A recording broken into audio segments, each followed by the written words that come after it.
Ladies and gentlemen, filmmakers and moviegoers alike, welcome to this week's episode of Critically Casual. I'm your host, Rick Huffs, and joining me as always is the man with his mouth more than half full, DorkyDev. Say hi, Dev. Haha, he couldn't do the thing today. I'm just kidding. It'll just be worse next week. Hi! There we go.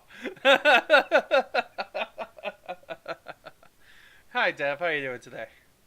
Doing alright, just finishing lunch. That's good. That's good. Glad to hear. How have things been in my absence of the past 3 days? Been alright. You know, went to a Sounders match. Yeah. Bought this jersey. I heard. That's good. I heard you had a good time. I like the pink on you. It looks good. Dude, this version of the jersey is like one of their away forms, and it looks really fucking good. Mm-hmm. I definitely agree. I love it. Nice. Very good. All right.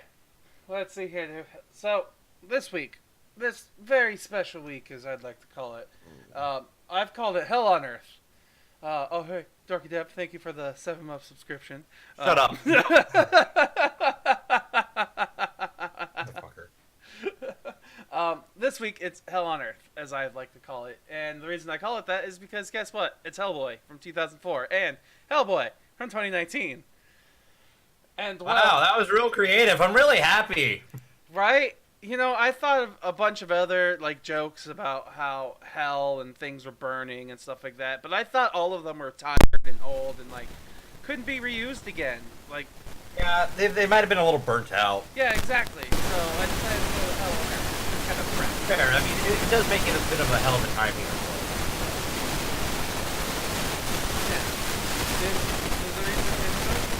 There's sarcasm in this title, there's sarcasm in our conversation, and there's sarcasm in the opening tweet that I sent out. A lot of it has to do because this new movie I'm not happy with. And You're not the only one! yeah. And it really makes me even less happy when I read articles online, which I'll have to find again before we get to the end of the show so I can talk about it. But it's things like the directors at Paramount or Lionsgate decided that Guillermo del Toro and Ron Perlman as a duo for these films was just kind of old, kind of tired, didn't really be needed anymore. And we moved on to our new movies. And that's not the only things that happen behind the scenes, but I will talk about that during our review of that film. Exactly. So, today we're going to hop into Hellboy 2014, you know, like a nice little good film. Let's just get things started. And then we'll hop into our 2019. 2004. Yeah, I messed up. 2004. We'll get into 2004, then we'll hop into the 2019 version. And yeah, that's about it. Is there anything you want to say or do before we hop in here, Dave? Let's start out with something nice and good looking. Something that doesn't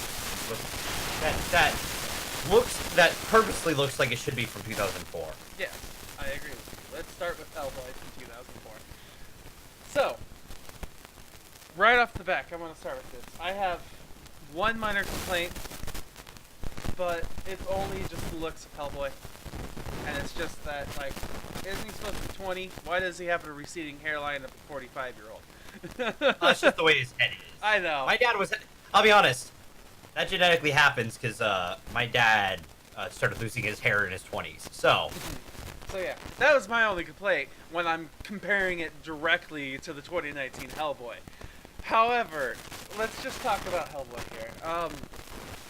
I like this. I like the story. Good. I'm glad that we get to have our fan favorite characters like Abraham Sapien. Abraham Sapien, yes. Yeah, like he's part of the best parts of this film. I didn't remember him being in this movie. I thought he was only in the second Hellboy. So I was like, man, that's cool. I'm glad that I get to see the smart, cracking, wise guy who kind of at times makes plot convenience happen, but I mean, that just happens when you have a psychic. Let's be honest. yeah, I mean, I getcha. when you have psychic abilities, there is a good chance you'll end up just having some sort of plot development just happen for them, which I can be okay with due to the fact that they're a psychic and it's just to be expected. Absolutely. So, But then we go through. I like this movie. There's like small things, but everything in this movie just feels better to me. Like when we hop in, the movie starts with like the backstory of why the movie's important. Which, don't get me wrong, I normally hate exposition. Which, don't get this. It's shown and it's from the get go. Yeah, it's coherent and it makes sense. It's like it works fine. And it's I want to say, one of only 2 moments of flashback in this film. Yep. I believe you're correct there. I think the other one happens a little bit towards the mid part. Yeah, the other one's like a dream sequence in the film. But yes, but it's a psychic vision. Yeah. But so this film, don't get me wrong, it's not like any spring chicken. It still has its problems. Like, it has some plot loopholes. It has some like silly things that don't make sense. It's definitely very much its comic book movie. But God, it's just I liked it. Go ahead, Dev. Well, I'll say this. It has its campy moments. Yes. But I almost expect it to because of its era. And it's part of it. Honestly, it feels more like it's just part of its charm. You know what I mean? Like, I feel like it works better having that kind of campiness for this film. Mm-hmm. Because it just kind of fits more. While if you, it feels like a comic book film. It feels like an actual adaptation, if that makes sense. It doesn't feel like we're just forcing everything into it to be there. Like, everything in this film kind of has relevance. Mm-hmm. It's campy and goofy, but in just the right way. Yeah. And a part of that also has to do with the fact that, like, Guillermo del Toro has a fucking fascinating way with makeup design. Okay. And everyone looks so real in this. It puts you in the environment, straight up. So, like, it does a good job. Like, yeah, there's some CG issues here and there, but 2004 wasn't known for the best CG. Yeah. Because, like, the character, Liz, she has fire abilities, and it definitely looks like 2004 fire. Yeah. Absolutely. Yes, it does. But at the same time, I'm okay with it. Yeah, it's like, it's definitely the early 2000s horror, not horror. It's the early 2000s comic book movie where, of course, they're like, this is the starting of computer graphic imaging, and like I have had teachers who were really popular directors in film around this point in time, and they've said that they never use CGI because it does the things that you want it to do, but it looks really bad. And so during this time, it was bad. Yeah, like, it's cool because it's something interesting that you can do. It's like, hey, I could finally have my people holding fire, and it's not actual fire that's burning their hand that I have to get a protective glove to use. Like, right. People were all over that kind of stuff, but it always looks pretty bad. I'll say this one blends it well with the fact that they use a lot of practical wit. So it works better, in my opinion. Yeah, I wanted to talk to you about that because one of the things that I found that it was good but also pretty jarring was the mixture of the practical when it came to, like, the Solomon, the resurrection hound. Oh, Sam? Yeah, Samuel. Like, he was definitely a man in a costume with prosthetics. He was a puppet, essentially. But then in moments of major action, he was CGI. Which then led me to not like a bunch of the action scenes in this film because it was very choppy, very, very blurry and shaky with rough action because it was them trying to blend the CGI shine with the kind of stilted puppeteering movement of the practical guy. So it was like, it worked in moments, but a lot of the film, it felt like it was just out of place. Like, ultimately, as much as I like this movie and what it does, I don't really like the fight choreography in this movie. No, and that's fair. But again, that just goes to the fact that it's aged. You know, like, if if it was made today, I feel like this would have looked a lot better, Yeah. CG wise, because like over the last couple years, we've really stepped up our game with CGI stuff. So like if you just look at DH, Robert Downey Jr. Uh, and Michael Douglas, Mm-hmm. like from just the world of Marvel, like they look legit. You know what I mean? So I could see this version of the film being made better today. And it's nice. And actually, chat brought up a point. Like, yeah, you can see the restriction in movement in the suits. Thank you, Axis. Alexis. Yeah. You can Hi, see everybody the in chat, movement by the way. of the body just kind of like is stuck in certain positions in a way, which it's a giant suit that looks like it's from the Power Rangers. So it's kind of expected. They aren't exactly made to be super mobile in. But I'll also counter it with that, like, when it does transition to CG, I will say they do not... I want to disagree with you on the fact that you say that it's too shaky cam. Yeah. I felt like it stays on the action a lot more than other films do, in all honesty, even during this time. So I get you. But there's also at moments where there's too much action, like... There's a scene in this movie where, like, Hellboy... Like, it's literally, like, a scene where... his girlfriend's dying, everybody's hurt, they're on the ground, and it's like, oh, what's going on? And Hellboy's like, hold on, I gotta take care of this one last big problem. And it's literally like a, hold on a second, 5 minutes later, he comes back, and then everything's fine. But, my big thing about that is they could have completely done that in different ways. Like, they focused a lot, of course, on Hellboy, which is cool, I enjoy that. But, I think that they could have left some more mysticism to him as well.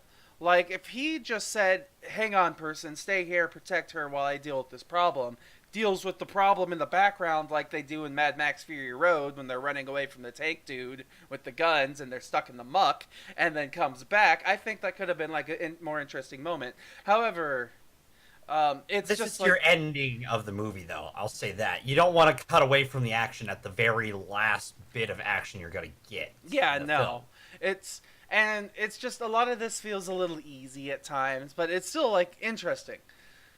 My biggest complaint of everything overall is just characters. There's two that I don't really think need to be there. And it's the swordsman and the girlfriend, the German girlfriend. Don't get me wrong, the fire girlfriend as well, kind of not needed, but... Hey! But she adds an interesting and funny moments in the plot with Hellboy and Myers. I'll say this. If you don't have Liz, you don't have as much grounding for Hellboy in this film. Yes, because... Grounding his humanity. Yeah.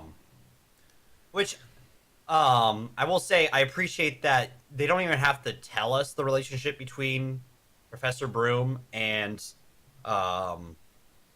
They almost just, like, just through how they interact with each other, you know their history. You know what I mean? Mm-hmm. You know how they respect each other and how much they've impacted each other's lives. Yeah, especially, like... And the same with Liz. Yeah, go ahead. I mean, Liz is actually with Liz. I'm a little hesitant on her because all we really know about Liz and Hellboy is that they grew up together, and that's just like a forced exposition moment when we find that out. We get to see more of the natural, like, interactions between Abe and Hellboy and their natural reactions beforehand. With with Liz and Hellboy, it's kind of like forced moments where it's like, hey, this is also the love plot, so we're going to slow you down a little bit so you could see that this is the love plot. I mean... I get you. I'll say this. When we get into the spoiler talk, it's got to kind of be a spoiler talk about both these films. Yes, absolutely. We technically talk about spoilers about this film because it's been, 15 years? But I want to save my spoiler talk for that point because... I'd rather compare the two at the end.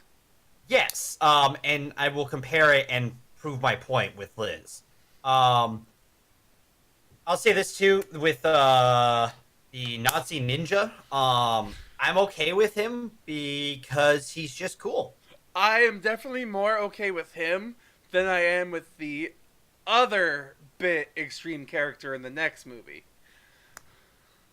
Fair. But it's just I don't know it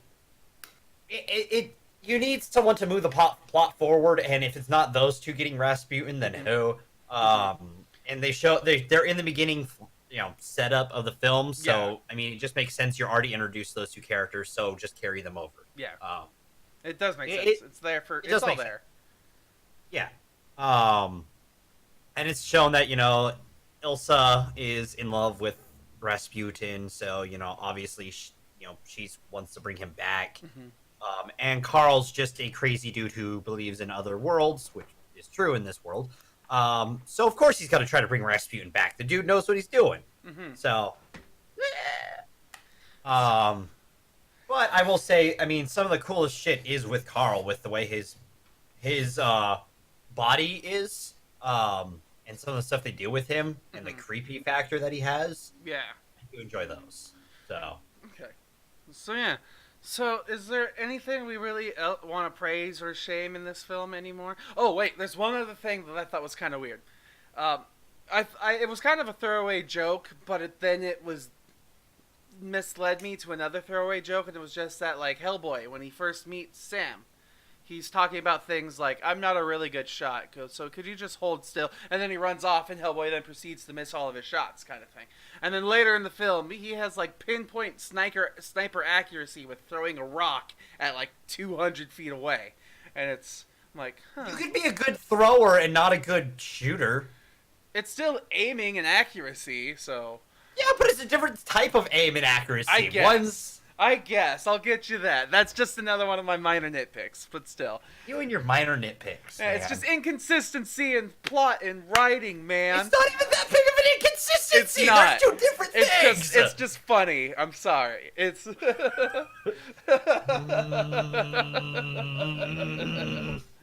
So, meter is rising. I need to get you there, Dev. We need to get you angry at me before we start talking about the next film. All right, whatever. So, all right, here we go. Okay, so tell me, Dev, for Hellboy 2014. 2004. 4. Yes, Dragon, Danielle, we do act like a married couple sometimes. However, what would you rate this movie, Dev, if you had like 10 popcorn kernels and you had to pick a number? And popcorn kernels? Yeah. I'd give this a solid... I'd give it an 8. An 8? Yeah, I'd give it an 8. It's fun, it's campy, it's silly. It's a different, like, compared to superhero films now, it's a different type. You know what I mean? And, I mean, I'm always a sucker for practical effects, so... Okay, so you put this within the same range as enjoyment and technicality as like Shazam, because that's essentially what we gave Shazam. Yes. Okay. For me, at least, it's as enjoyable as Shazam was. Okay. For me, at least, if not maybe even a little bit more due to the practical effects and just campiness. Yeah. But I mean, I like campy things. Like one of my favorite villains from Marvel is goddamn Red Skull. And he's one of the most campy villains in all of the MCU. That's a good point there. He's one of my favorites because, it's just Hugo Weaving going over the top because he hates the role. Because he hated the practical effects that he had to wear. Mm-hmm. But it's campy as fuck, and I love it. Like, I love campy comic moments, and this movie is a campy comic movie. So, okay. I love it. All right, perfect. What about you? For me, I would probably... That one's a little tougher for me. Because, like, I do like the comic book story. I like the things that they have. It's just it's kind of technically clunky, but it does have a better, more coherent story from A to B. The character development is a little more progressive. Like, still, don't get me wrong. It's Hellboy in this movie doesn't really change from the beginning to the end, but it's still more of a development than, say, in the next movie. So, I would ultimately have to say this movie for me is more like. It's a 6.5, almost a 7, but not quite there yet. It's good, but it's not technically as good as I'd want it to be. Yeah. Like, if they just fixed one or two things, be it visually, I would be much happier. So that would put us in between a 7 and a 5, and we always round, or 7 and a 7.5, so we always round up, so 7.5 it is. Yep. Yeah. Cool. Yeah. So that's Hellboy. Does anybody in the chat who's here today have any questions or anything they want to ask us before we hop into our next movie and start spoiling Hellboy 2019? And we're not going to spoil it right away. We're going to give our actual review first, and then we're going to deep dive into spoilers because it explains a lot of what needs to be explained about this goddamn film. I think Dev sneezes so loudly because he has a small nasal passage that's constantly filled with mucus, so it's forcing air out rapidly, and it's explosive, you know? I have such a lovely beard because I never shave except for like once a month. Arizona's hot because it's a desert, and is Dev still staring at me?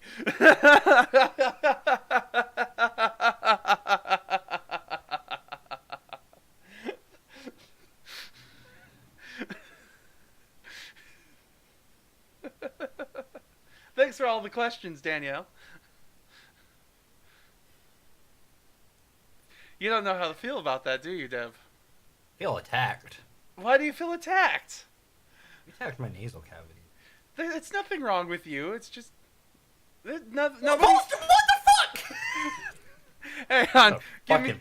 Give me 1 second. I'm going to close the curtains in my room so people can actually see my eyes and not the glare of the window.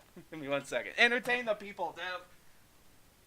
Steven's a real fucking dickhead. Like, he is the absolute fucking worst. I don't know why I handed off the reins to this podcast to him. It was a major mistake. I shouldn't have ever done that. What is wrong with me? I mean, Jesus Christ, he's the worst. Oh shit, here he comes back. Hi, Dev. Hey, how's it going? I'm doing great. How's your bitching session there for 30 seconds? Oh, well, I don't know what you're talking about. So chat says otherwise. They're obviously lying. I'll find out in the edit. They're obviously lying. Okay, so let's move on, Dev, to our next film today, which is Hellboy 2019. And let me just start by saying I was genuinely disappointed by this film.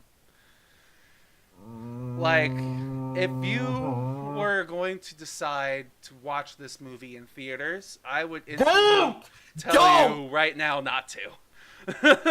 No, it is not worth going out and spending the money to see this movie. Me and Steven are your victims here for you. Do not give this movie money. Not even to fucking rent it. Yeah, wait for Netflix to stream it, and then it might be worth it. Because this movie was genuinely like a steaming pile of garbage, really. Oh god, yeah. Don't get me wrong, I liked some of the things that they did in it. Like, I loved how genuinely creepy one of the characters was. Like, Baba Yaga, she was interesting. Baba Yaga was cool as fuck! She was the best part of this film, but then everything else was bad. It's like, story-wise, it was poorly put together. Action and, like, CG-wise, it was terrible. The characters don't develop, and our main character isn't even likable to start with. And, like, just how the effects look and how the story's put together, and, like, our moments that are supposed to be really dramatic and, like, caring have nothing to do with it because they fail to grab our emotions throughout the entire film. And even the funny moments, the, like, one-liners that are supposed to be like, that's good, just don't hit the mark. There's one that I need to talk about that hurt me the most, but I will talk about it during spoilers because it's towards the end. Okay. It's the joke at the end. You probably know which joke I'm going to talk about. I believe so, yes. But and I'll say this. What the cast and crew were given to work with is obviously a fucking mess. I feel bad for everyone who was a part of this. Because, like, David Harborough had a huge boots to fill after Ron Perlman. And he looked the role. Like, I'll say that. His prosthetics looked cool. Like, yeah. he looked good as Hellboy. I mean, don't get me wrong. When you're under pounds of red makeup, it's hard to make you look really bad unless you're, like, just under a very thin layer of red makeup. But, like, I agree with you. He looked great. There were points that that you could tell that it was trying to be Hellboy. Yes. For me, the worst thing about him and his looks is his prosthetic arm. Like, you could tell that this thing on his arm was just a block that he was holding on to at more points than not. He rarely ever lifted it up to use it, and when he did, it was very poorly CG'd when it moved. Like he crushes a can, and it's like, you see him lift up a normal hand, and then as he starts crushing it, it instantly starts, like, it turns into CG before you, and it's like, really? That bad, huh? It's just... It's rough. Like, especially, like, the CG is probably the roughest of this. Because it is like it's like 2004 CG. Mm-hmm. Like, it looks bad. And there are points that, like, some of the characters were full-on prosthetic for part of it. There's this giant pig character who's supposed to, like, like, if you look at the behind-the-scenes footage stuff, he's a full prosthetic pig through it. But the way they CGI it starts to make it look so fucking fake. Yeah, it's just when he's talking. Yeah, when they added the movement to his mouth, it's just like, what did you do? It's garbage. 'Cause they added more movement than what, like, his prosthetic was able to do. It's like Markiplier, when he makes his images in Adobe Photoshop, he uses a setting called Liquify, where it, like, kind of turns the image into a liquid and you could smear it around. That's kind of what they did to his mouth. They kind of just smeared his mouth more when he was moving, is what it looked like. Yeah. It doesn't look great. Like, other than that, like, his character looks cool in a lot of scenes, and he looks like he's actually there because he's actually there, except for when he talks, and it just throws things off. And then there's, I think, the worst thing for CG is this ectoplasmic thing that happens throughout the film. Yeah, particularly with Alice's like character. Alice, the substitute for Liz in this film. I don't want to say that because, like, we'll hit on that real quick. The sort of maybe love plot with that. It's a hint, it's a start, but this movie does a lot of setting up for the next film, but it definitely does not merit the next film at this point. Well, I'll say this: the Liz thing was really weird because, like, he saves her as a baby, and then she's like, "I'm all grown up now." Alice, you mean? Yeah. Yeah. I'm all grown up now, and people are telling me to kill you.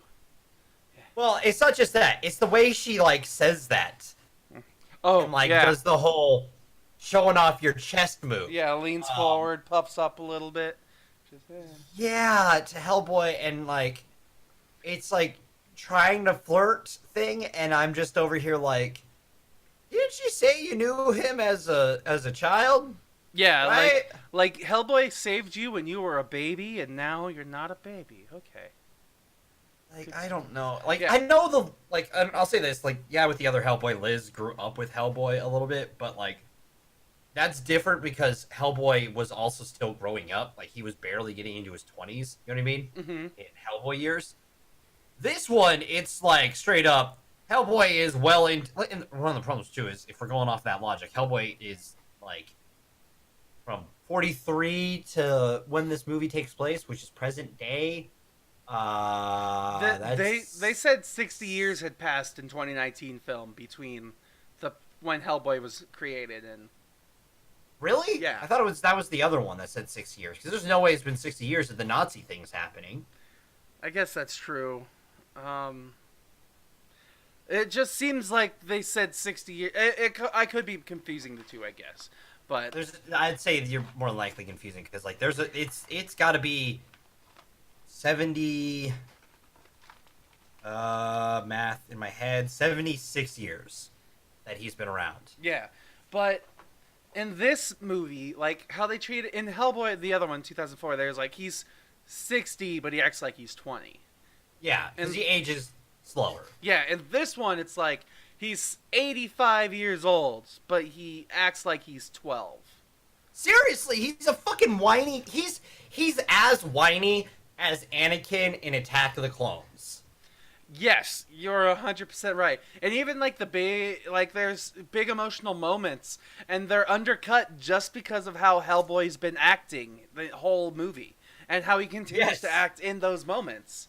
And it's just like this film is so bad that it's even worse than all that. Like, in spoilers, when we get there, I already know how I would have completely rewritten this film to make it at least assemble more of a plot, because this story is so poor. It's visually bad. It's so poorly put together. And like, there was a complaint that you had with one movie not too long ago that I can't remember which film it was exactly, where you said like our main character didn't feel like they were the cause of all the things that were happening in the movie. It was like the events of the movies were happening and then our main character was there.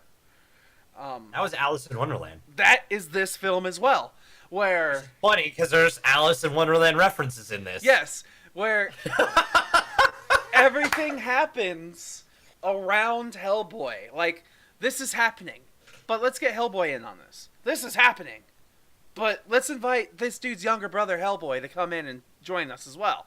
And it's like, and the worst, and like other things, there's points in the moment, I think at least 4 times in this film, they transition from one part of the scene to the next part of the movie with Hellboy blacking out because they're like, we don't know how to get him to point A to point B, so let's have him pass out, and then time pass, and then he's here.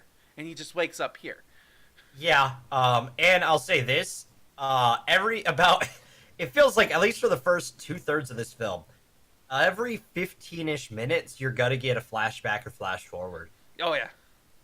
It's bad. Like, it's rough how many flashbacks and flash forwards there are in this. Like, holy fucking shit.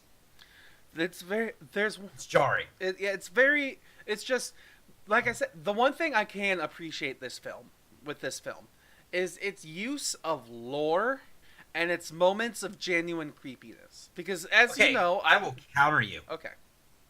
With the lore issue. There's a such thing as overflowing. Yes. They put way too much lore in this film.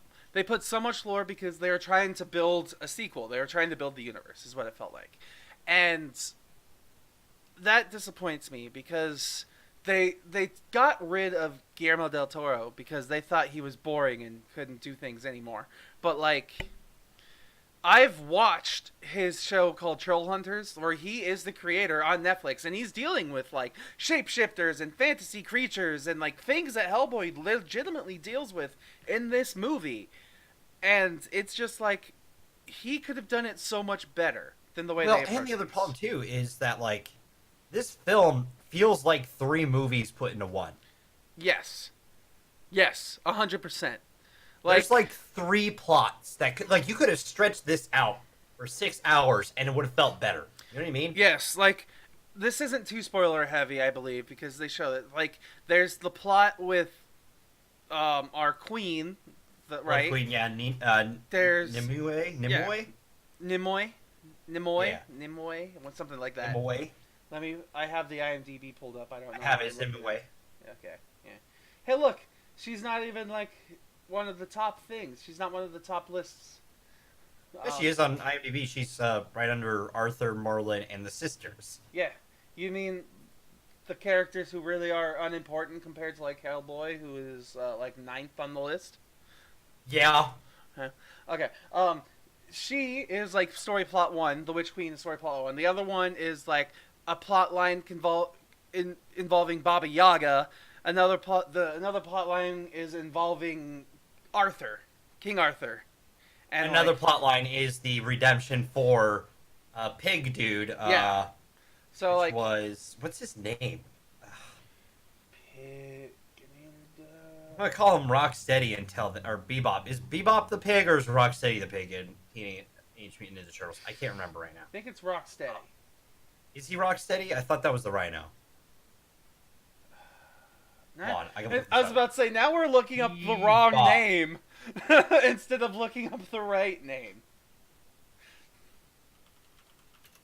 Okay, Bebop, I think, is the pig. Yeah, he's the pig. Bebop is the pig. Essentially, imagine a thinner Bebop, and that's this character. Like, and he's supposed to be a shapeshifter. Yeah. But you don't see that ever. Except for one flashback. It's weird, man. It's Gargach. Graugach. Rogak? Giant, Rogak. played by Douglas Tate. Possibly the best character in this film when it comes to voice acting and performance. I will say that, yeah, he's fun. He's a fun character.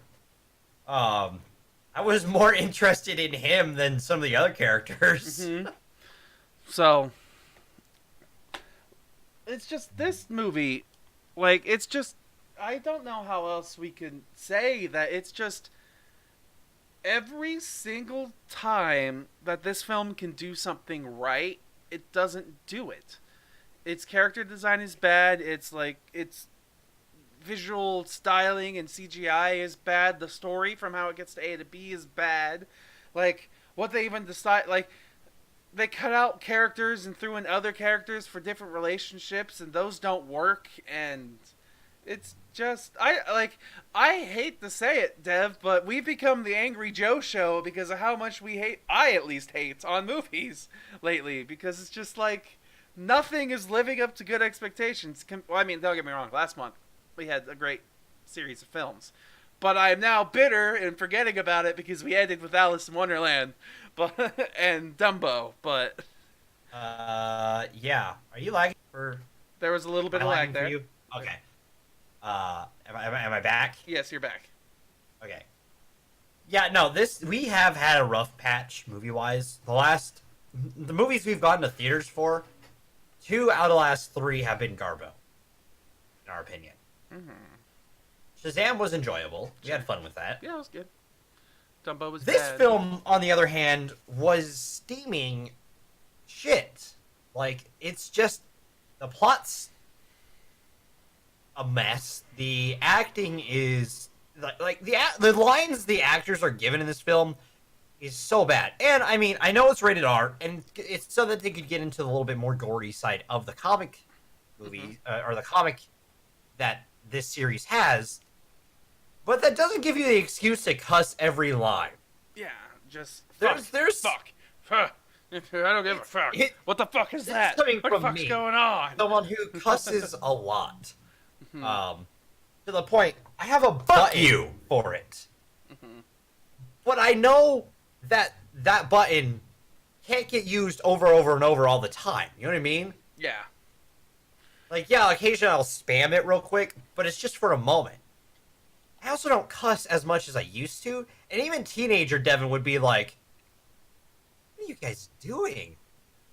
This is wrong. Like, why?"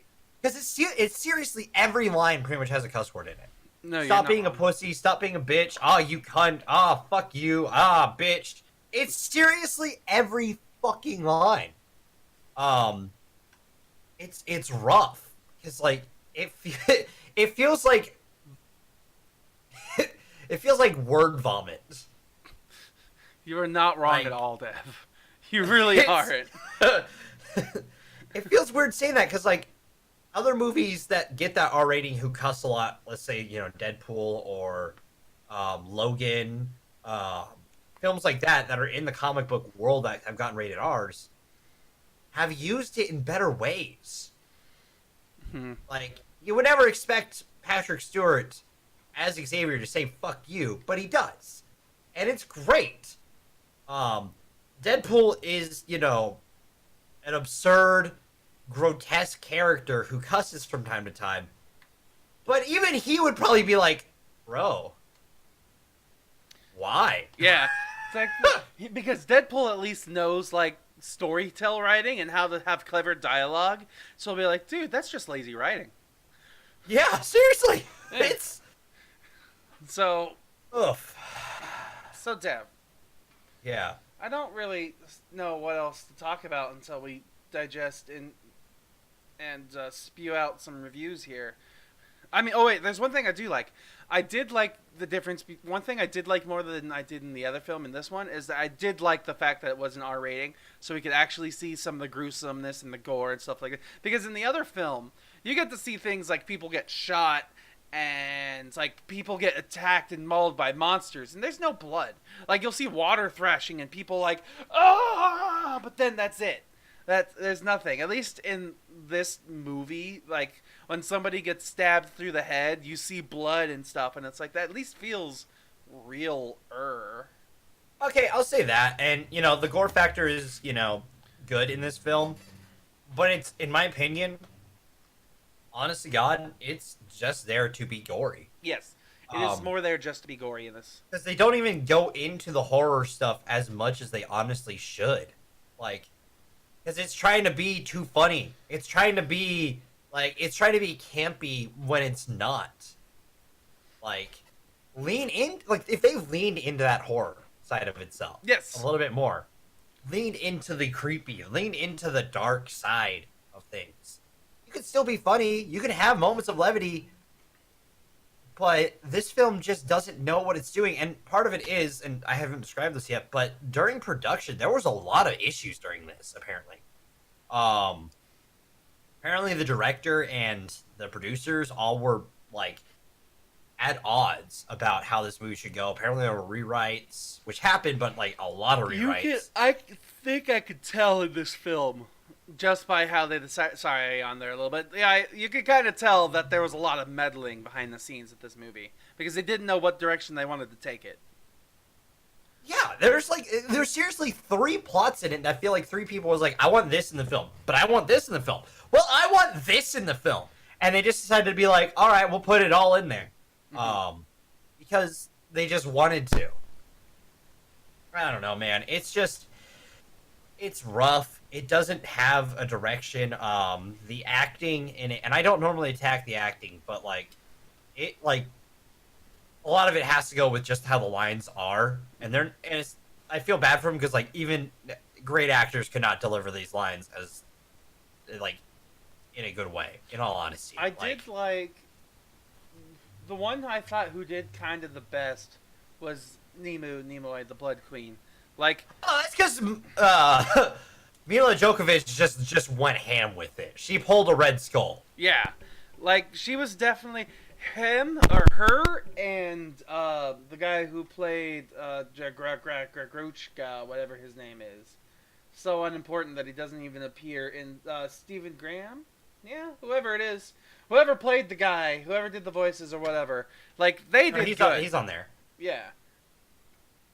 He's towards... Yeah, Stephen Graham is just above Sasha Lane. He's the voice. Didn't somebody else play the body? Probably, but he's not on the fucking list of people that apparently get cared about. Oh, yeah, here we go. Douglas Tate is the body of Gargooch, but he's uncredited. And then the voice is Stephen Graham, who is credited. Yeah. Also, to Dragon's question in chat, the reason why I feel like this one shouldn't have been more campy is because, one, it has an R rating. The other one had a PG-13, so it knew that it couldn't go full-out horror. So it, has a creep factor, but it leans into the campiness of comics. This one has an R rating and some creepy-ass fucking moments that are genuinely cool, and I would have loved to see more. There's a part where these demons come out of the goddamn earth, and they tear shit up for all of maybe 5 seconds. Oh, yeah. That was legitimately the best part of the film. I wish they made that its own movie. Say again, Debs?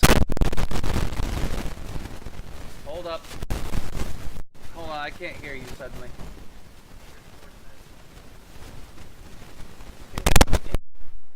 Better? Okay. But Baba Yaga and the creepy demon part were some of the best parts of the film. When you go into the creep factor, it shows care, it shows, breath into this world. While everything else just feels like it's just thrown in there to be in there. If we had more time to flesh these out, and even one of the cooler parts is seeing Hellboy in this, like, weird dream that he has, holding the sword and being, like, on a fire dragon. That was cool. Most of it. It looks good until he landed and started the fight. Yeah, it's rough. I don't know how else to describe it other than it's just rough, man. I don't know. when we get into it, I'm gonna the spoiler section's gonna be the Dev rant moment. No, yeah. So Dev, you know how normally when I tell you I wish they wrote it differently, and you're like, Steven, how would you have written it differently? I actually know exactly how I would have completely rewritten this entire movie. You know what's funny? To make it better. So do I. I know exactly how I would break this movie up. Because, like, in all honesty, this movie should not be one film. No. And that's its biggest downfall. And I can even think of ways to add in, like, I could think of ways to add in some of the characters who matter. Like, don't get me wrong, Baba Yaga, the coolest part, completely unneeded in this movie. You could have thrown it out! Yeah, she could have... Baba Yaga's in this to be the plot driver. Yeah, like, if you could have taken Baba Yaga out completely and just had her be in the mid-credits to end-credit scenes. And it would have been totally fine, because she's genuinely creepy, and that little bit would have been fine. We could have cut out, like... we could have cut out... I don't know what we could have... We could have done a lot, okay? Yeah. So, I just want to move on to how ratings. If I gave you a handful of popcorn kernels. These popcorn kernels... I don't know. There's something about them, Dev. They're both, like, spicy and kind of interesting, but I just can't deal with it. It's just so... It's interesting, but it's bad, you know? So I'm just gonna give it, like, it's a 4. It's just... More than I would give it. Actually, now that you mention that, no, 3. It's a 3. It's just... It's not good. It's just... No. There's so many different things that could have been done, and sure, maybe you're trying to be innovative and do cool things, or maybe you're trying to focus more on the lore of the movie, or maybe there's just conflicts that because you want to schedule the sequel as well as the main film, but like, god damn it. No. This is bad. This movie, for me personally, is lower than Suicide Squad and Justice League. Okay, yes. Which is saying something, because I ripped into both of those. Mm-hmm. Dude, I gotta give this a 2.5. I can't even stomach a 3. It's not worth going to. Like, if you have to choose between paying money to see this film and anything else. Literally, there's a news article that I have for the news lined up for your anything else. So don't worry. If you want a suggestion for a film, I've got you later in the show, okay? Yeah, there's several films out right now to go watch. Go watch goddamn Captain Marvel again, or Shazam. Or anything. If you want to go watch goddamn fucking Dumbo. I will endorse Dumbo, which is a movie I disliked greatly because it was boring as shit. It's still more this is still more of a film than this. Yes. See, Danielle got the tease I was going for. Dev kind of ruined it, but it's fine. That's fair. You have your list. Yeah, no worries. So, I'm guessing none of the movies I said were on the list. No, well, kind of, but yes, but no. It's not really a full list. It's just like one news article that I wanted to bring up. And it has one recommendation. But either way, so anything that the chat wants to say or do before we hop in and start discussing ad nauseum why we're nauseous about this film. Nauseous from this film. Get ready to spoiler! We need to work on... Like, I like it. So we might need to work on it. We round up, so it's a 3. Yeah, we don't do quarters. We just do halves, unfortunately. Well, fortunately, quarters it just makes would just be a mess. Yeah, it'd just be too much at that point. We're not that nitpicky. Oh, man. Okay, here we go. Okay, so, basically... Do you want to go first? Because I might rant for a while when we get sure. to that. So, cool. What I want to say... I just want to start with saying that, like, this film, when we put from points A to B, there's no real coherent plot. There's, like... It starts with Baba Yaga talking to our... You forgot the flashback. At the very beginning. Oh, yes. The King Arthur. Where we get to see them killing the. Yeah, that's right.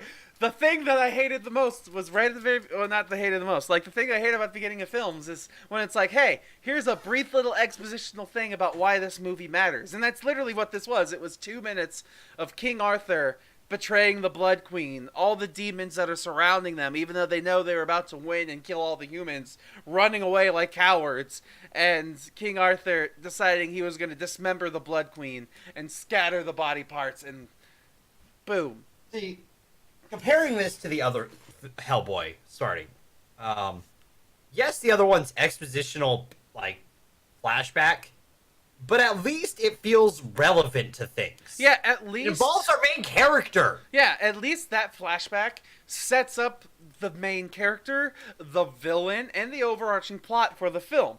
Like, this sets up both, don't get me wrong, it sets up our villain, and it sets up a portion of the film, like maybe the first 15 minutes of the plot for the film, and then that's it.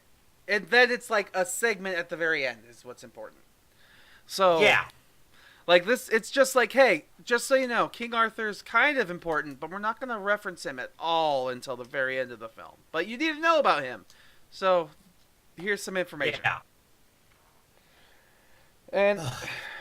And then we go on, and then we have moments where, like, we see Hellboy fighting people, and we get to see, like, basically, I'm already at the point where I just want to explain how I would have made this movie better, because it's just so incoherent where to decide that Baba Yaga is going to start talking to the voice, and then he's the reason why, like, their mutual hatred for Hellboy is why he decides to resurrect the Blood Queen, so then the Blood Queen could give him power so he can defeat Hellboy, and then from there the monsters would take over the world and cause the apocalypse. But, like, it's such a, like, roundabout way. Is like, hey, these two characters hate this character, so let's make a movie out of it. But we don't know why they hate him without expositional dumps. Yes. For both of them. This movie is and that's the worst thing. Yeah, it's like 90% expositional dumps every time some character is... Like, every character talks, it's exposition. With the Baba Yaga thing, that's one of the roughest parts, because it's really cool. And then it just comes to a screeching halt as soon as Hellboy goes like, oh man, yeah, you're still angry about that one time I took out your eye. Yeah. Which, Jesus Christ, I know people are pointing this out already, but my God, does this Hellboy have a thing for eyes? No, yeah, every single time he does something, it's in the eye. It's like her eye. Every single fucking thing he beats. The giants. He attacks the eye at least once. Mm-hmm. So yeah, Baba Yaga is genuinely disgusting. She has peg legs. She has like a grotesque form. She's like, hey, how's it going? And she's like, she walks like a spider, and she's genuinely like disgusting looking. It's terrifying, but like, it's so good. Yeah, but then they have to explain like, hey, you hate me because you tried to resurrect Stalin, and I stopped you, and in the process of stalling you, I stole your eye. Oh, hey. You helped resurrect the Blood Queen just so you can get revenge on me and get my eye? Okay. Let's not address that anymore after the halfway point of the film. Yeah. So I would think that's how even less interesting motive is. I could take... so yes. It's basically Suicide Squad with even less motivations. This time, instead of... And less interesting characters! Yes. Like we said earlier, Hellboy is literally a whiny bitch. Like, the whole movie, he's just like, wah, wah, this, wah, wah, that, wah, wah. Like, literally the emotional point where he's supposed to, like, become the hero and not do what he's destined to do. Because as... most people should know by now, Hellboy is a classic moral story of nature versus nurture. The nature of the devil and doing it versus the nurturing humanness and compassion for the world kind of thing. That's the moral of the story, is that no matter who you are, you can make them a good person depending on how you raise them kind of thing. And like, sure, that maybe is what happens in this film, but you get to that point with the father of the main character being like, stop whining for once in this goddamn film and do the job. Be more than a little bitch. Yeah, be a man, stop bitching around, and just don't do what she's saying you're supposed to do. It's just... It's rough because you genuinely like that happens, and you're kind of like, yeah, I kind of agree. Yeah, and then like I have to say, in both films, the one thing that I wish either of them would have grasped better or done better is the horn moments. Like, both times when he grows his horns and then breaks them off, it's within maybe like 5 minutes. I wish there was more of that. Like, more of him being evil, more of him, like, making the bad decisions. That's part of the thing that I would change in this. Okay. I want to get there. But, like, that's part of the things I would change in this film. It's just, like, can I counter you with one thing? Go for it. If we let him do that for too long, the world ends. Mm-hmm. And then you generally don't have anything left. I mean, clearly it doesn't really matter because as soon as he put the sword down, all the demons got sucked back into hell.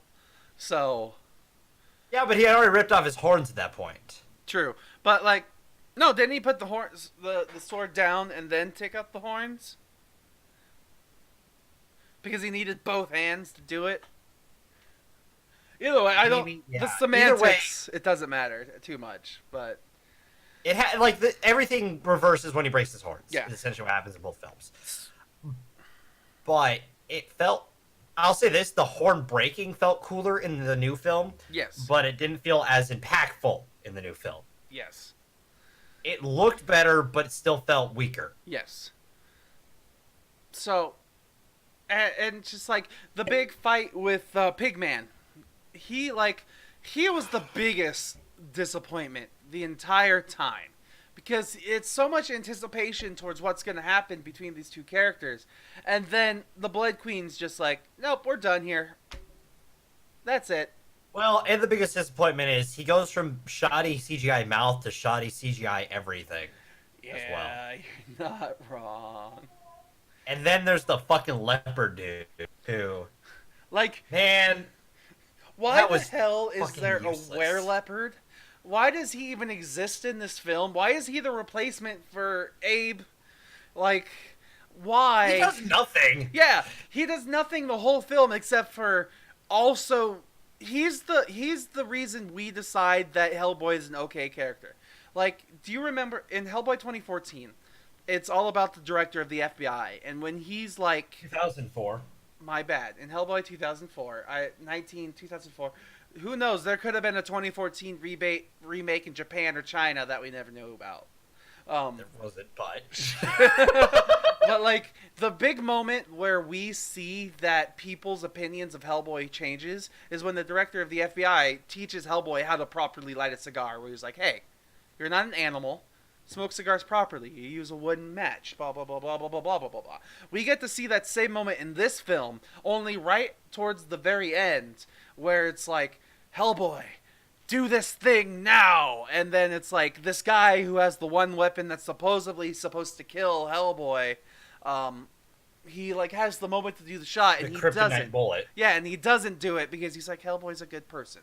That's supposed to be the, like, our change in perspective for this character, but even then, it's undeserved from this character. Like, this character's literally there for no reason other than to be like, hey, let's have a funny joke right before the very end of the film. Well, and I'll say this, the end of the film's kind of cool. Like, that end scene... Yeah. Where they're fighting everything. I wanted more of that. I'll admit, it's a little clunky, like, cuts and stuff like that, and the CGI leopard running around the walls was a little weird. But it was still fun. Like, it was a fun moment in the film. Mm-hmm. Like, that's something, honestly, a big thing is cinematography with me. Like, if you can figure out how to do cinematography in a way to where, like, you can make anything interesting if you know how to move or not move the camera. And they did something cool in that scene where it's mostly a one take, or what they call zero cuts, where the only time it's a different angles when something obscures the lens of the frame, the camera. And it's really cool because it all looks like it's one take, and it gets you into the scene, and you're like, yeah, this is good, and like, we need more moments of that stuff. But it really and the only other scene like that I would say is the Giants. Yes, and even then it's not quite the same, but we still get this really cool stuff where we see like a giant literally step through a man's head and then pick up his torso as he's walking by with... No, not those giants. I'm talking about those are the demons. The fighting I'm talking about the giants. giants. That was something else I thought was stupid, because in this film there's a moment where Hellboy fights other human monster hunters, and he gets completely owned by these 7 people. There's 7 humans with electricity that completely almost kill Hellboy right here, right now. Well, they kept stabbing him. Yes, I'll say that. They stabbed him literally in the back. No, like, I'm not really mad that the humans can almost kill Hellboy. That's not the part I'm mad at. The part I'm mad at is the humans almost kill Hellboy. Hellboy gets saved by giants from the humans, and then instantly, even though he's still all bloody and hurt and just waking up from almost dying, he could kill 3 giants no problem. And then once he kills the giants, he's like, wait, I was just hurt a second ago. Ugh. And he passes out. Like... Plus the whole thing, like, I saw the betrayal coming a mile away with the Osiris Club, because literally when their whole thing is like, we've been hunting giants for centuries and they've made it a sport where it's like, we ride horses and we wear the helmet of the hunt and we use traditional weapons with modern modification. It's a game where we let them have their time and then we chase them. But it's tough we could take down 2, but 3? Yeah. It's they're 3! They're still treating it like... We need your help, Hellboy! Yeah, it's very obviously a trap set up. And especially when the goddamn seer is like, you were the thing we were supposed to kill. Here's the flashback, which is totally worse than the starting of the other film. Mm-hmm. And then, okay. That's not how she sounds, and don't get angry at me for that, but that's the only way I'm going to describe this, because it's just exposition dumping every time she talks. Yes. So... here are things I'm at the point where I just want to talk about things I would change. Like, this is what I would do to the movie to make it better, and how I would rewrite the film. Are you okay with me getting into this, Dev? I mean, I'm losing fuel, I'll say this. Mm-hmm. So do you want me to do my rant before or after? You can go before, don't worry. Okay. Problems with this film. Go for it. Okay? If you're gonna use practical effects to transition to the CGI, balance it correctly, because this film doesn't do that. Mm-hmm. This film, also, your CGI looks like it's straight off of the fucking PS2. Yes. Like, and not late era PS2. And it doesn't look good. It's rough. It looks bad. Like, there are plenty of scenes that I'm literally just jarred out of because of your CGI. Which is bad when it comes from the guy who's like, you know what, as long as it's consistent, I'm alright. It was consistently bad, and it was so bad it wasn't alright. Yeah, like, the Bleach film on Netflix, which we joked about its CGI, but it still felt real enough that, like, it felt real to the characters, you know what I mean? This film doesn't feel real to the characters with the CGI. Like, we talked about the giant scene, it's cool, but the CGI is so bad that it takes me out of the moment. Mm-hmm. Like, it's a cool shot scene and cool action, but it doesn't matter to me because none of it feels like it's actually happening at all. And if I had... It also would help if the Hellboy character was enjoyable in any way, shape, or form. Mm-hmm. And one of the biggest problems, too, is your fucking jokes suck. Yes. This is coming from the guy who says puns for a fucking living. And you didn't even like the pun at the very end of the film. I hated it! Because you know what? You could tell everyone just gave up at the end. Because literally they cut off the Blood Queen's head, and he has it, and as he's tossing in the pit of hell, he's like, quit while you're dead. Like, he doesn't even care saying it! Like, you could tell that he's like, am I really... No, like, you could tell that he's like, am I really about to say this? But he still goes through with it anyways. Because, like, you could tell there was a hesitation from the actor that was like, you really want me to make this joke right now? Quit while you're ahead. Like, he just doesn't care. And I can't blame him. This film sucks. No one should care halfway through this film. Like, it's so bad that, like, I think they partway through were just like, whatever, there's no redeeming this, I've tried. Kind of thing. Because, like, genuinely, they tried from the get-go to make it more interesting. And there's the end of the film, you could tell that people just... They're just couldn't. They can't. And it's understandable because it's bad. It's so bad. Like, some of the jokes are just so dumb. Like, the callbacks, like, I got your back, stay behind me. Where else would I go? Literally, and then 5 minutes later, stay behind me. Where else would I go? Where else would I go? And then she doesn't even use those powers again at any point in the film. Ah! It's like, it doesn't know what to do. And the biggest problem, too, is before Steven does his rewrite, here's the biggest problem. This film is 3 films in one. You have 3 dynamic plots of Hellboy, from the Blood Queen to the King Arthur to, other shit in there, just thrown in there to be in there, like Baba Yaga. This could be spaced out between 3 films, where you have, this film starts out maybe with the Baba Yaga stuff, and start earlier than when this film takes place, so we understand why the fucking pig dude hates Hellboy and why Baba Yaga hates Hellboy, without having to explain it all. Set up the Blood Queen at the end of the first film, go through with part of the Blood Queen stuff in the second film, and set it up as your Empire Strikes Back, and then the third film, climax it with the goddamn King Arthur stuff, and beating the Blood Queen. Guess what? You have a more fleshed out plot line, and then you can make more films afterwards. Yep. But my God, does this suck? It sucks so much more because I've seen what Guillermo del Toro's version was.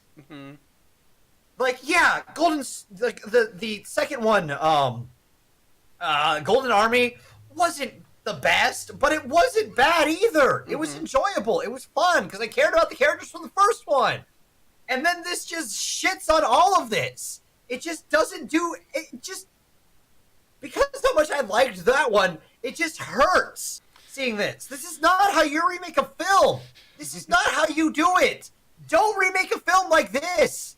Just, like, if you can't make it better, stop. But it might make money, Dev, so why... I don't care. This film doesn't deserve to make a goddamn fucking dime. Alright, I'm glad you agree with that as well. So, I agree with you in almost everything you say, and let me tell you how I would change things. Like, I kind of agree, actually, with how you spaced out the movies into 3. Hell, I could make this plot and at least make it workable with 2. Like, sure, yeah.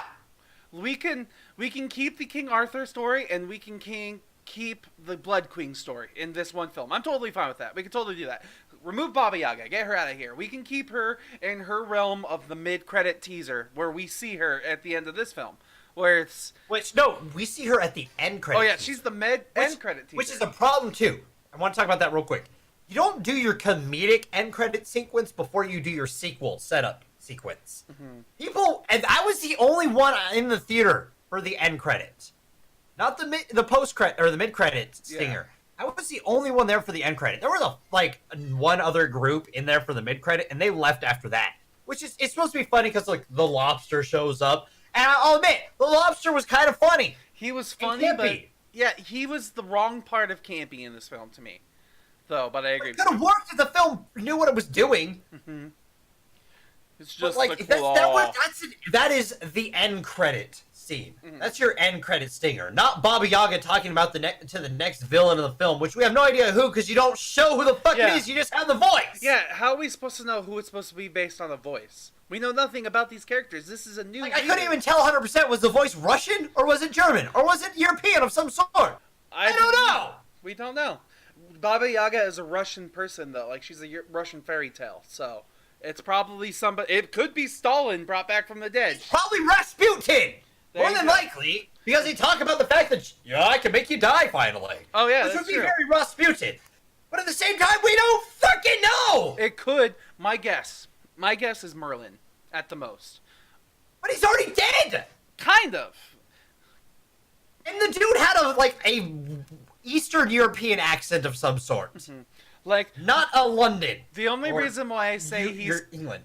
The only reason I say it could kind of be Merlin is because the way he dies. I hate Merlin when he dies in this film. Like, I've used up He's in here for 5 minutes! Yeah, he shows up, because Hellboy resurrects him, quote unquote, but he's not technically dead. He's been alive this whole time. So this is just the part of the film where they decided they needed to bring back a corpse so they can copy the 2004 version.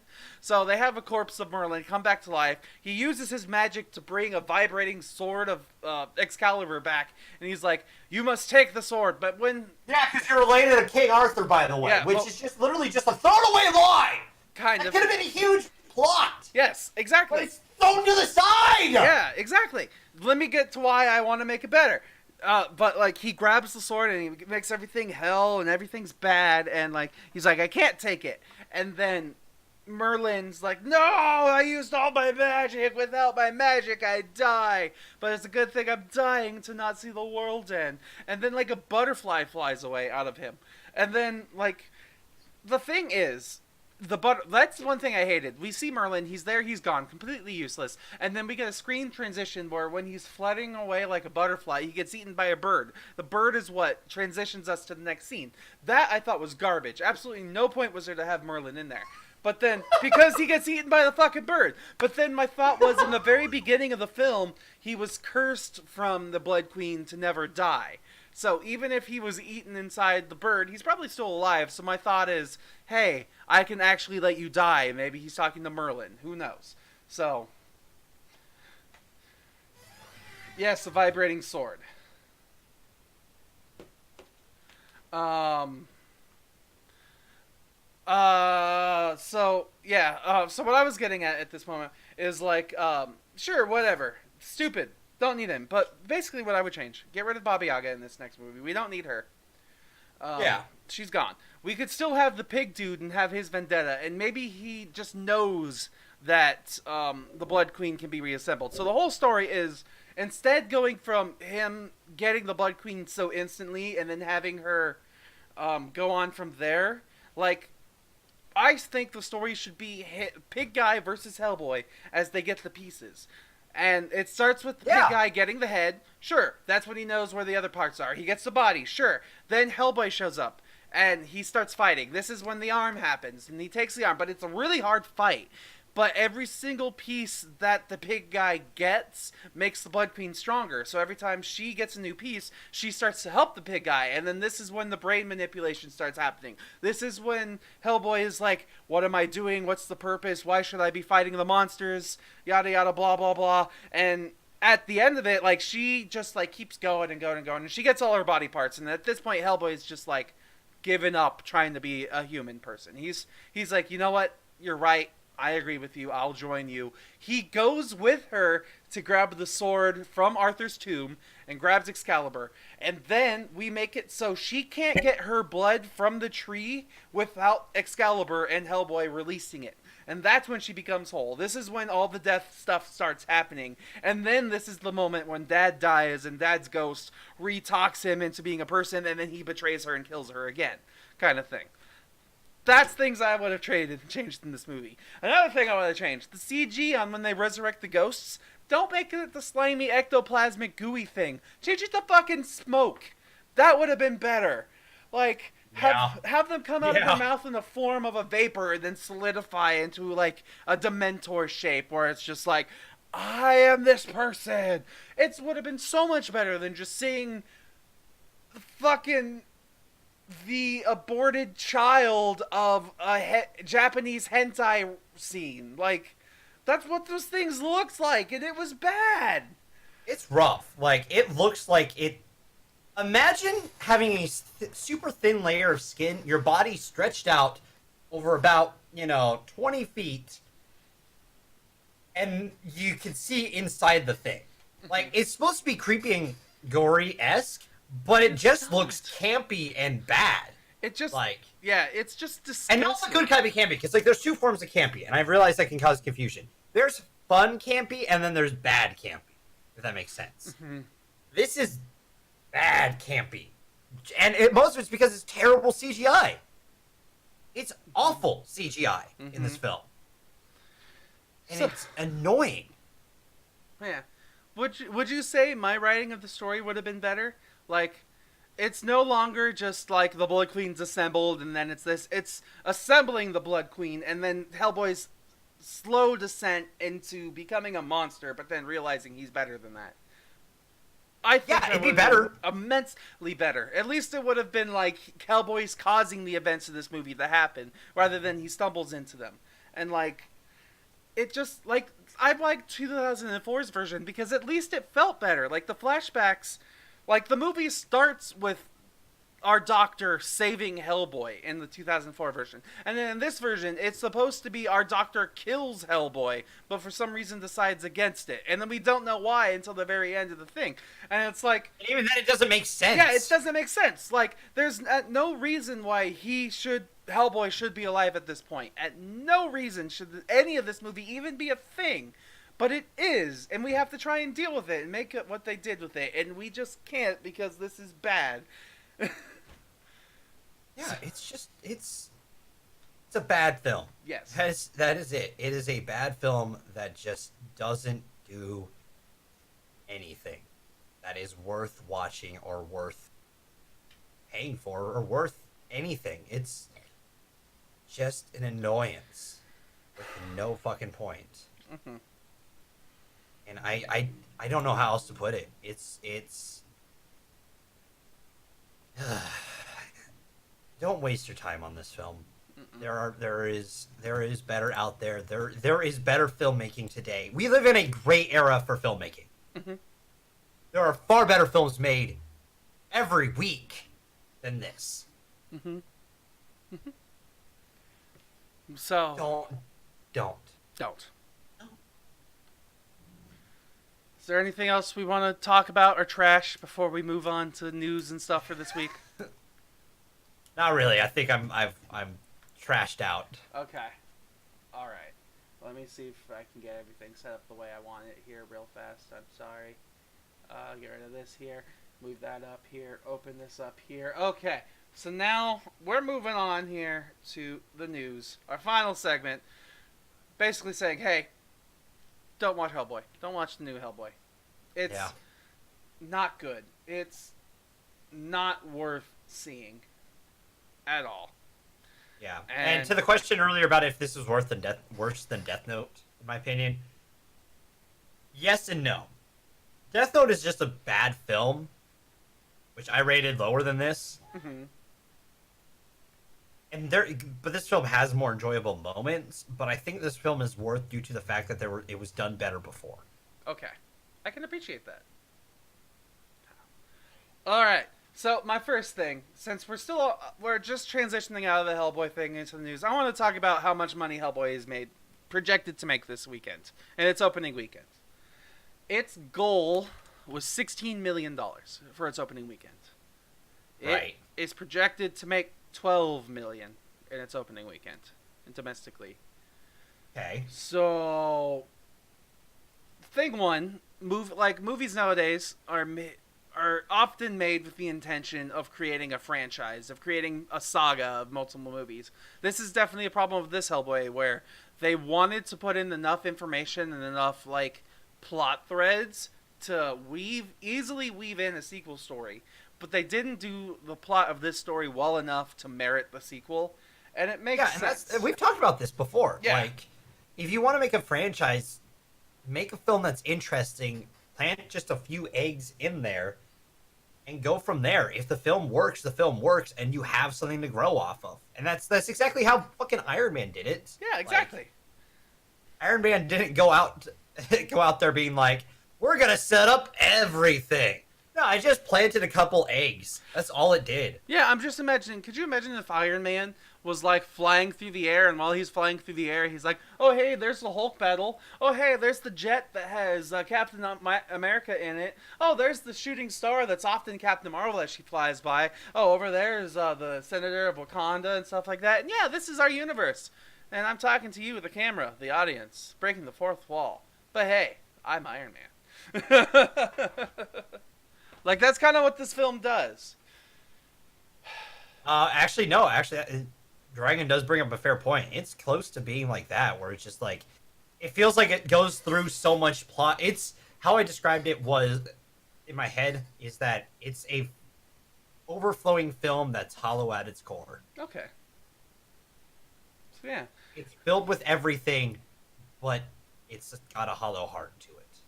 And that's what Avatar: The Last Airbender movie had an issue with. It tried to fill everything in, but it felt hollow. This movie does that exact problem. Like, that's actually a good way of putting it. Okay. I agree with you completely. Let's see here. Alright. Hi, there's us. Yeah, it hit the wrong button. Get back here. Get back there. There we go. Here we go. Box office. So yeah. Hellboy, not looking good. Don't see it. No. We're moving on. Movies I would recommend seeing instead of that are things like The Missing Link. Yeah. Claymation. Yeah. This movie, The Missing Link, it came out this exact same week. It has scores and reviews of, like, let's see here. Oh boy, I'm hitting the wrong buttons. What's happening? Okay. Like, it so far has only made $5.8 million in box office because no one's really seen it. And when movies that have come out recently, like Hellboy, the newest Hellboy, has like a 15% on Rotten Tomatoes after a movie that I haven't even heard of until just now, is 13%. And then Little, the other movie that came out this week that is doing better than Hellboy at a 49% for Rotten Tomatoes. Oh, the comedy one? Yeah, it's mainly hitting an audience of older generation women, so it's hitting things that they really like. Sorry, I'm just adjusting this a little bit here. There we go. Okay, and it's fine, I guess. But like this movie, this is just an example of why marketing is important. The Missing Link right now on Rotten Tomatoes has an 89%. And that is much higher than any of the other films that came out this week. But no one's seeing it because it was poorly marketed in comparison to other things. I'll say, yeah, having seen the ads for that film and the others, it's part of the reason why we chose this week the way we did. Yeah. Is because, I'll be honest, and it's easier to find, like, maybe it's not easier to find another there's plenty of claymation films, but, I mean, we also I'll say this, when we watch kid films, we tend to, we don't have as good as conversations about certain kid films, I'll say that. No, I agree with you. So Hellboy, I definitely felt would have had the better conversation for us. Yeah. But if this was just like this is just. I wish we would have watched after. I'll be honest. I would have loved to watch Missing Link rather than the Hellboy film. Yeah, like after the fact, it's like, man, I kind of wish I watched this and spent my money on this rather than that, because this seems like a joyful, happy little movie. And the worst part of it all is it's a new IP that we're not supporting, and it's the lowest opening film that Luckia Studios has had. They are a stop motion studio, and if this is what's happening to stop motion animation, that's not a good sign. No, and that's the thing. Like, Missing Link. Well, I plan on seeing Missing Link. I don't know when. I'm probably not gonna be able to see it until the weekend of Avengers, and even then, I don't know if I'll have time to, because I want to watch like Avengers at least twice for our podcast. Just because it's that big of a film for us, let's be honest. Like, it's, at least for me, especially as being the Marvel boy of our group, like, it's very important to me. Yeah. That I see through the first three phases, to the very end. To the end of the line, as Captain America would say. But next week we also have to do 2 films, because we're doing 2 horror films. Yeah.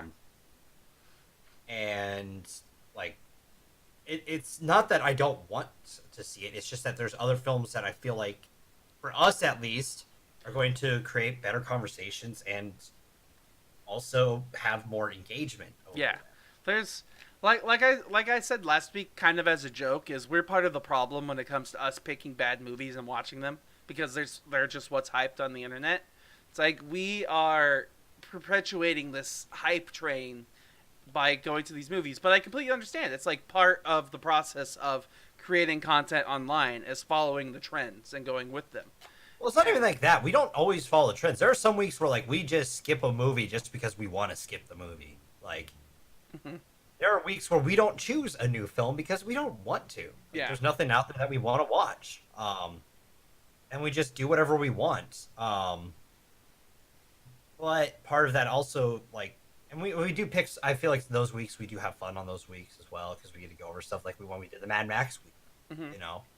Um, but like this year alone, we have ended up like with more bad films that we went to see than good so Yeah. far.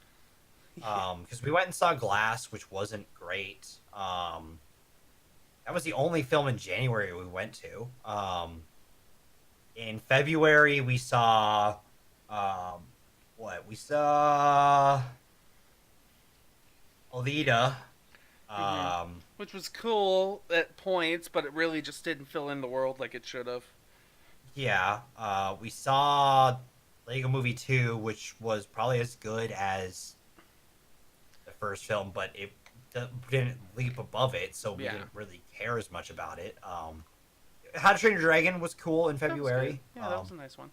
March, we felt like we were hitting out of the park. The films we went and saw, I think, yeah, two of them, us and Captain Marvel, felt good. Like Captain Marvel wasn't the strongest Marvel film, but it was still a good film. It was fine, yeah. It was. And then we watched Dumbo at the end. It was just Garbo. Like we really haven't gotten as many films this year as we did throughout all of last year. Yeah. Feels like.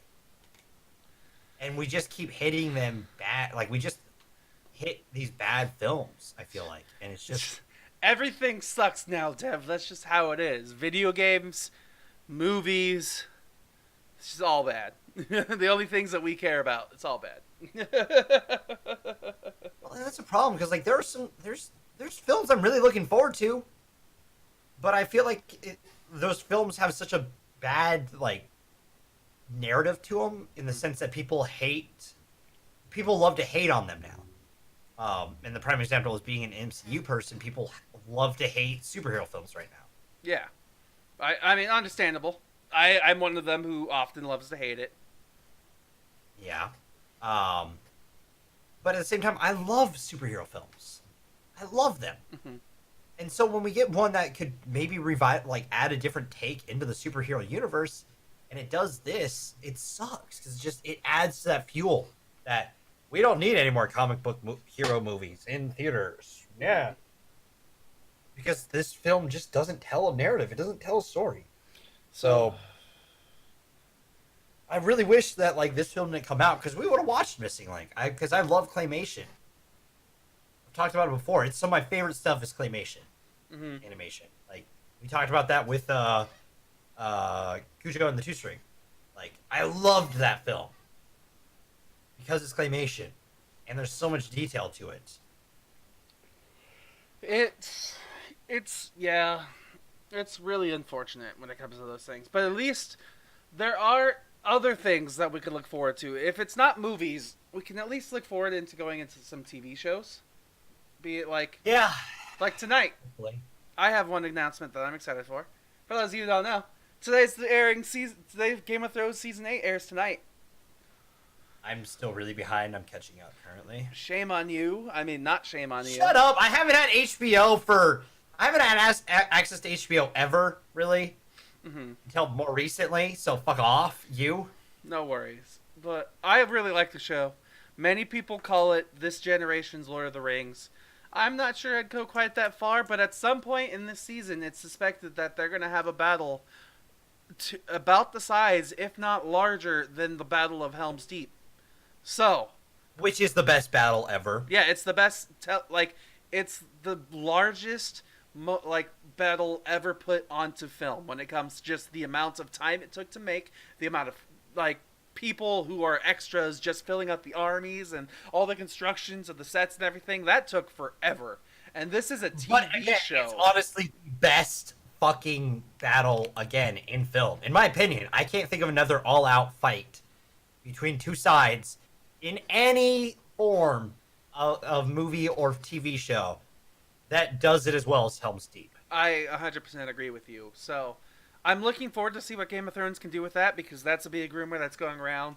It's only 6 to 8 episodes. I think it's 6 episodes, actually. So there's not much in this season, but hopefully... But they're all an hour and 45 minutes? The first 2 are only going to be an hour long. The next ones are going to be like an hour and 15, then an hour and 30, then like an hour and 45, and an hour and 45. I heard they were longer than that. That's what I was initially told, an hour and 45, but then they showed like a screening time, like a chart for how the runtime of each episode, and it wasn't as much as I wanted for the first couple of episodes. I remember being very disappointed by it.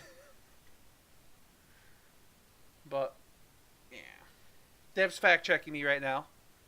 I just wanted to double check, just to make sure. I knew they were going to be under 8 hours, or under 2 hours, but I didn't think they'd be. Wow, 54 minutes, 58 minutes, an hour and 22 minutes, hour and 18 minutes, hour and 20 minutes, hour and 20 minutes. Wow, that's short, right? Like they don't.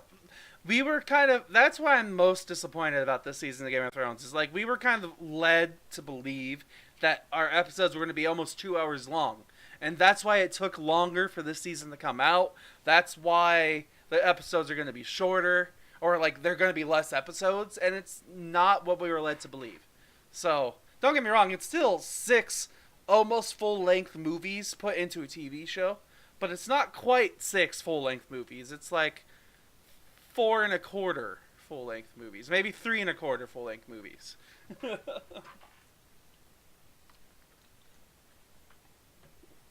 Yeah. So there's that, and then we have one more TV show we're excited. The Mandalorian. At least I'm excited for. Hopefully, it's not bad. Mandalore. We got some images released today. Rumor has it, and I totally didn't look it up, but there was some leaked footage from Star Wars Celebration that showed some behind the scenes stuff. Showed like the set and all that, and very few shots about what's going on.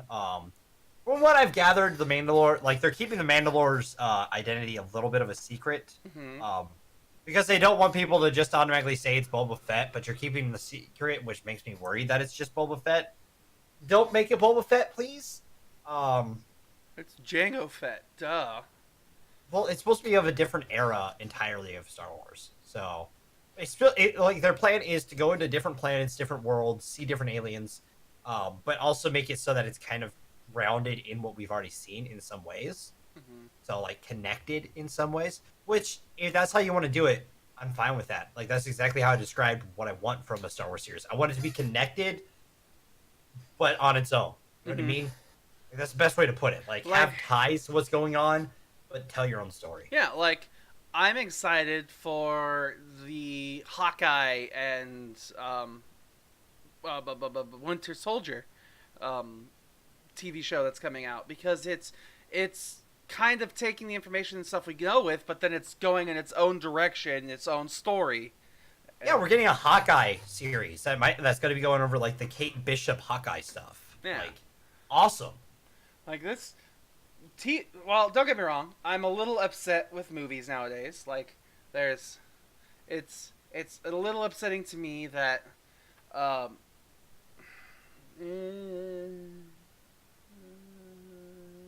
like that's something I would also like to talk about a little bit. Like, I lost where my train of thought where I was going because I started to read the chat. Hawkeye and Kate Bishop, Steven. Like, Falcon and Soldier. Yeah, I was a little wrong, but either way. Like, I'm interested in seeing where these stories go, and that's it, basically. Chat got me distracted. But the thing I did want to talk about, do you have... Yeah, and WandaVision is something that's coming out, too. And do you have a... You've never read the books for Game of Thrones, have you? Yeah. There's a big argument going on lately, like... People are upset that what's happening with Game of Thrones is going to be the way media is transitioning, where a story will be started in the books and it'll end with movies and TV shows. And people are worried that that's going to become a thing. Again, I'll counter it with saying then do your own adaptation of it, and then you can do what you want. Like, that's one thing that MCU doesn't have to worry about, is because it can choose what story elements it takes, and how they adapt it into their own thing. With Game of Thrones, its problem is that the author hasn't even finished the series, so you don't know how they're planning on ending it.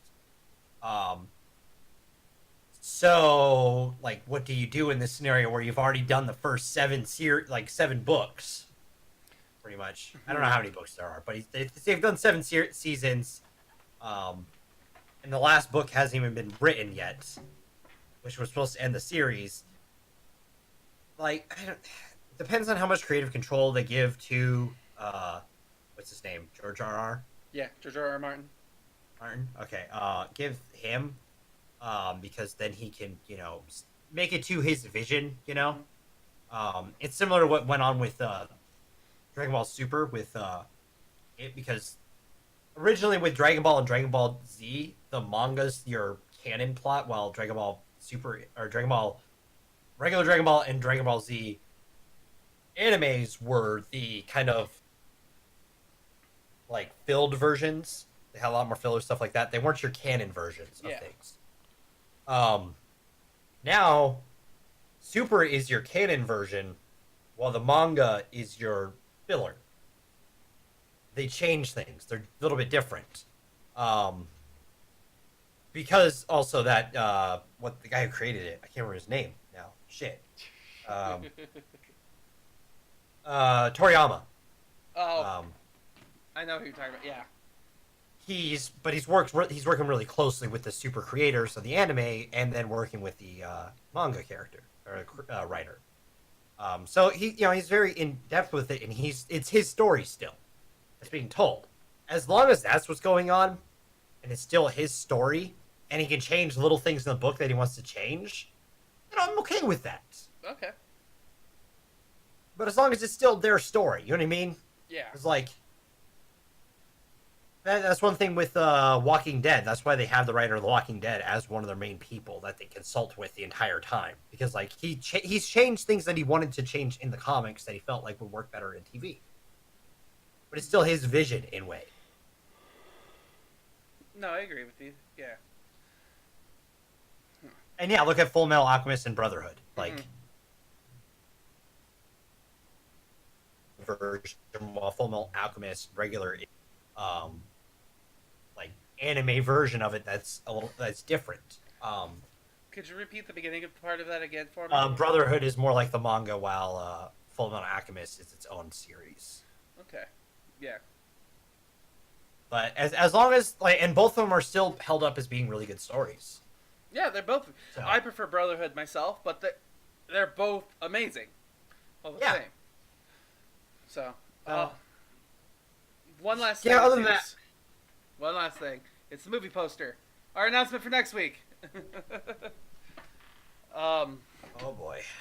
Next week, it's gonna be interesting for me next week because I'm technically out on a business trip next week. But it's gonna be fun because we're watching Curse of La Llorona and Pet Sematary.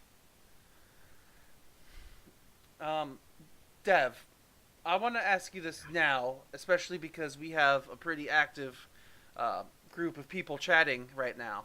Which one of those movies do you think we're going to be focusing on during the spoiler section? Is it going to be Pet Sematary and the readaptation of a story by Stephen King?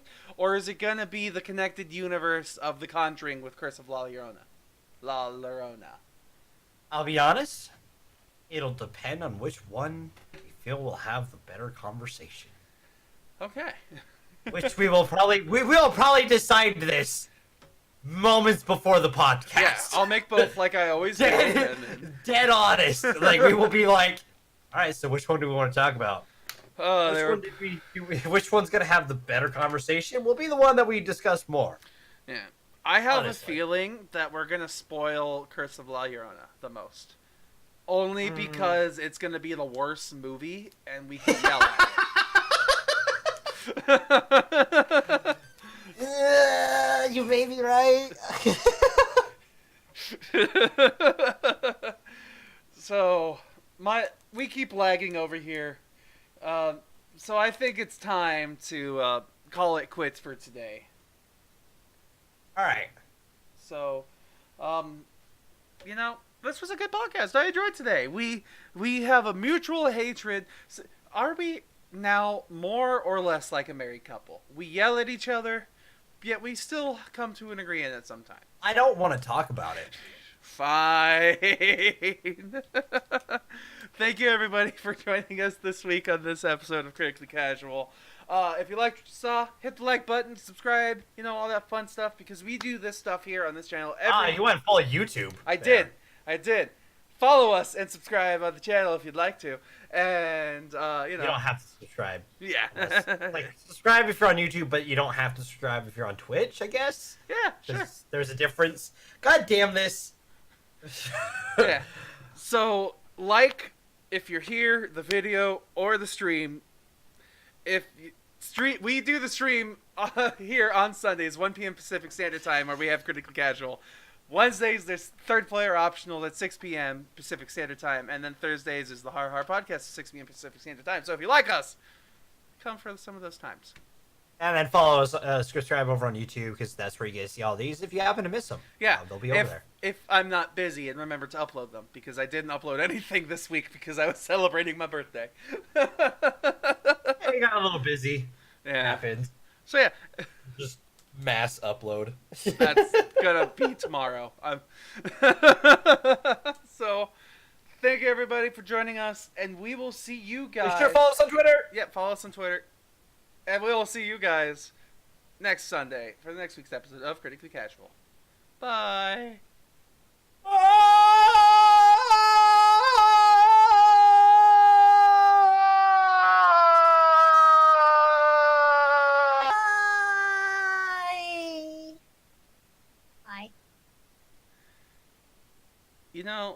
I'm not mad that you extended your goodbye. I'm just upset that you didn't do a demon. I didn't what? Do a demon. The stream's still going. I know, that's the point.